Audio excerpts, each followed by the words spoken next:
All right, good morning, everybody. Happy Thursday. I'm going to remind you that your progress check reflection will close at midnight. If there were any issues with AP Classroom, it was probably closer to 11, and we need to really ask ourselves, why are we waiting an hour before the deadline to complete an assignment?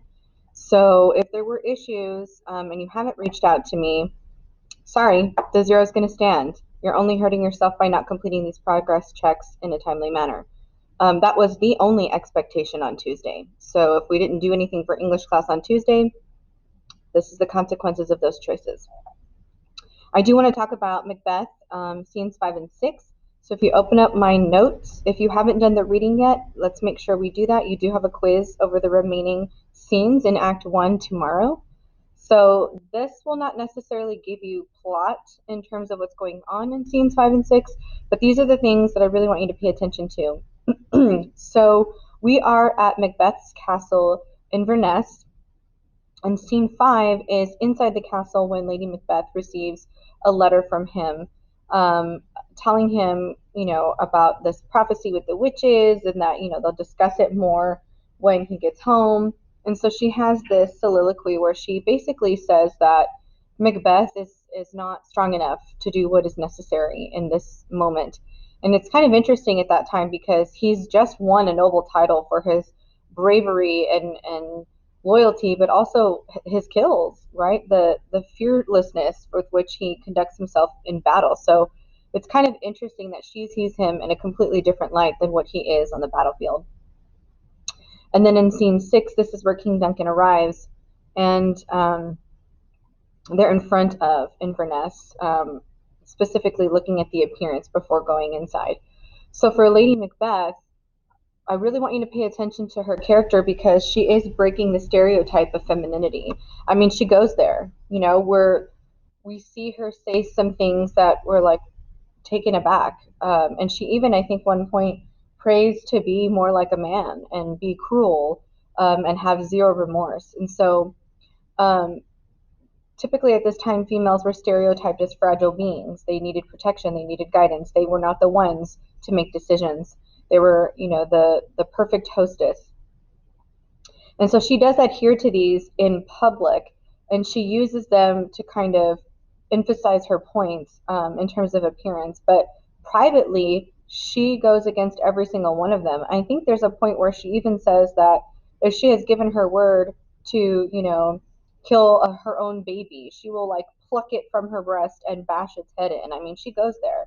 And that is not at all what we expect, from women, much less mothers. So that was one where appearance versus reality is really important to pay attention to.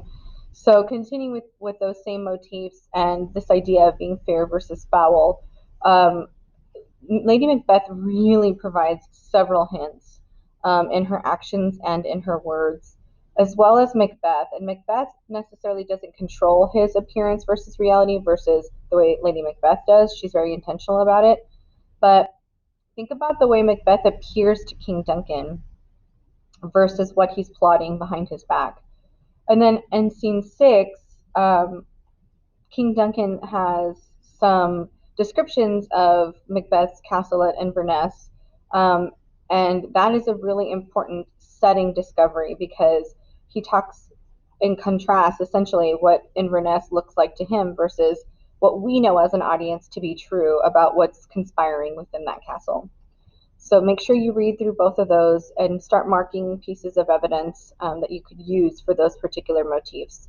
For today, your reading response is about dramatic irony, specifically in scene 6. So explain how we see dramatic irony in Duncan's impression of Inverness. So dramatic irony is where we as an audience understand something that is not grasped completely by the characters in the play. So go through that, double check for dramatic irony, and especially scene 6. And if you have questions based on any of the reading, please let me know. Tomorrow you will have your quiz over scenes 4 through 7, and I will go over some brief notes for scene 7 prior to you taking your reading quiz. If you're starting to fall behind a little bit on your assignments, we need to start catching up, guys. My assignments are not long. You have short reading responses. Your progress checks are brief. I don't assign multiple things in one day. I'm not even assigning you to do a lot of outside reading. You could get them done in the 50 minutes you're supposed to be allotting for this class. Remember, you get cumulative GPA points for taking this class, so it is an expectation that you're working. You're also expected to get college credit if you're a dual student or when you earn your scores on your AP exam that you paid for. So these are just things that you need to make sure that you're keeping in perspective. I know this is hard. I know there's a lot of challenging things going on, but if you need that distraction, pour yourself into your work and communicate. Emails work both ways. Okay, text messages work both ways. Hang in there, guys. We're almost at Friday. Okay, hopefully we'll see you on Zoom, but if not, we'll see you guys tomorrow. Take care.